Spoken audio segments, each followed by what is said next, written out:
My name's Zachary Stroud. I was born and raised in Grand Falls, Windsor, Newfoundland, Canada, and I'm 35 years old with a wife and daughter. I used to joke around with my wife saying that, maybe somebody out there would hear my story or something and loan me a boat so that I don't have to buy one. I actually had that conversation at least a half a dozen times, sort of joking around with her. So Kyle messaged me and said, he told me it was a 50-footer actually. When I went out and looked at it, it was actually 65 or whatever. It used to be a DFO patrol boat that they used here. It was built in 1965. It's all oak wood. It never got fiberglassed until the 90s. I went out and looked at the boat probably 2 times with him or whatever, and he wanted to do the trade for my other boat.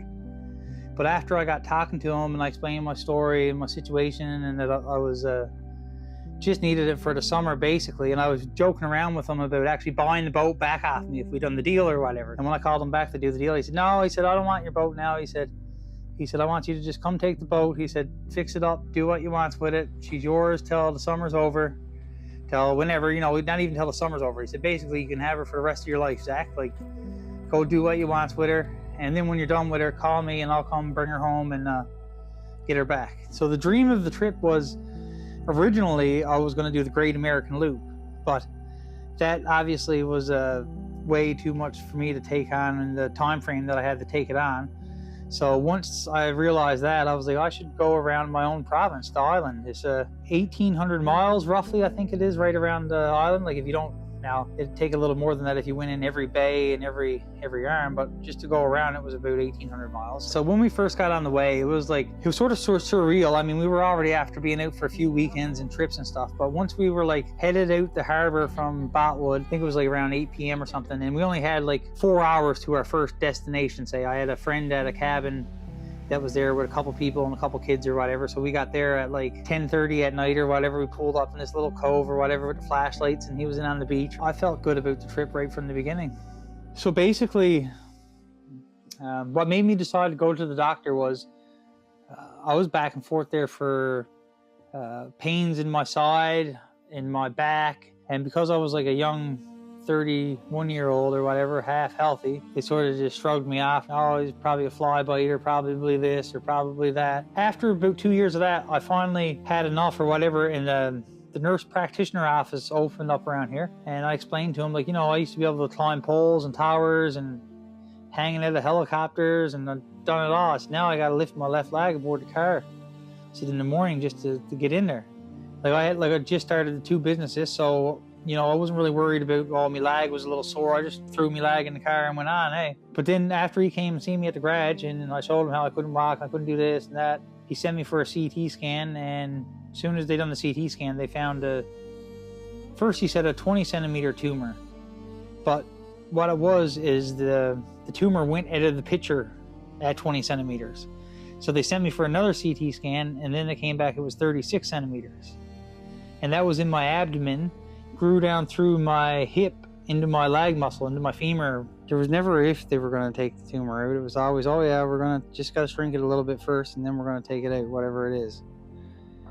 So at the end of all the radiation and chemo or whatever, we came back to Newfoundland, and I was waiting to hear back from the surgeons to see what the next plan of attack was. And that's when I got the call in April 2024. Saying basically, there was nothing else they could do for me, and I should get my affairs in order and go enjoy the time that I got left with my family, because if they had done the surgery that they would have needed to do, they would have had to paralyze me, and I wouldn't have had any quality of life left, basically. It was better off leaving the tumor in there and managing it so well as I could and enjoying the remainder of my life rather than being stuck, bedridden, and not being able to move. The important things in life are your family and spending time together and making memories and making sure that your family knows that you love them, and being able to get out on the water there for 45 days with my family and just, there was nowhere to go. We were already where we needed to be, and just spend time together and go see the sights, and that was awesome. That was for sure a trip of a lifetime. So it was real important for me to track and log this trip because I wanted to have something to pass on to my daughter's only, she's 4 now, she'll be 5 in another week or 2. I really wanted her to have something, when this is over, that, you know, in 3 years time, she can be like, oh yeah, I remember day 3 we were here, or day 4 we were this place, and to have stuff to look back on and remember me by, basically, right? This is more about creating something that lasts for me and my daughter and my wife than it is for anything else. Like, I think the SeaPeople app was really cool. Like, I never heard of that at all till we left. Once we untied the boat from Botwood, and then within the first few hours, that was my first thing. I was like, I got to figure it away now that I'm going to like check in and track this trip around the island. There were 2 or 3 apps there that I looked through really briefly, but SeaPeople jumped right out. It was easy to use. And as soon as I got logged in and hit the buttons, it was like, oh, we were on our way, and that was it. Now that I've done the trip, I can't imagine not doing it. And I just wish I'd done it when I was even younger, smaller boat, whatever. Like, I could have went camping a lot. Like, looking back at it, it seemed like a big thing when you talk about it, but once you get at it, it's really just, you know, 1 mile after another. It's all the same.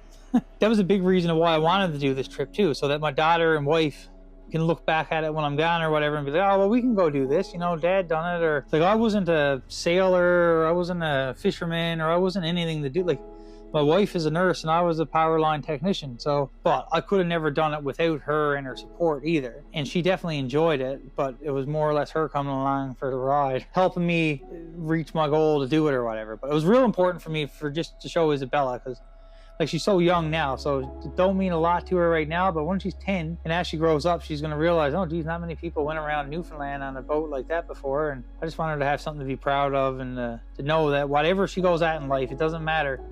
If she can dream it, she can do it. You know, like, there's so much information out there now. Like, if you put your mind to it, there's not much you can't do as far as I'm concerned.